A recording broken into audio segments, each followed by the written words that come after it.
Larry Power has likely seen more lacrosse games than anyone in Durham Region. He averages about 4 games a week, and he's not just eating popcorn and downing some cold sodas at the game. Power takes meticulous notes and keeps stats on thousands of games. And as Donald Beatty reports, the man known as Wamper is turning his vast knowledge into a book. Since he can remember, Larry Wamper Powers has been dedicated to the sport of lacrosse. He runs the highly informative website called the Bible of Lacrosse and is taking his knowledge offline and into book form. It's like all I do. Lacrosse is everything. It was 10 years ago. I got lucky. I had a heart attack, I had a stroke, and a quadruple bypass. So I was lucky enough I didn't have to work anymore.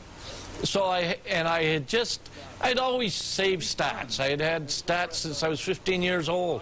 And then 10 years ago, I learned how to make a website. So I started with all my stats. I started entering them. So even to this day, like I'll spend 40 hours a week looking up lacrosse stats. He's been around the game for decades and has witnessed the best players in the world come to Durham.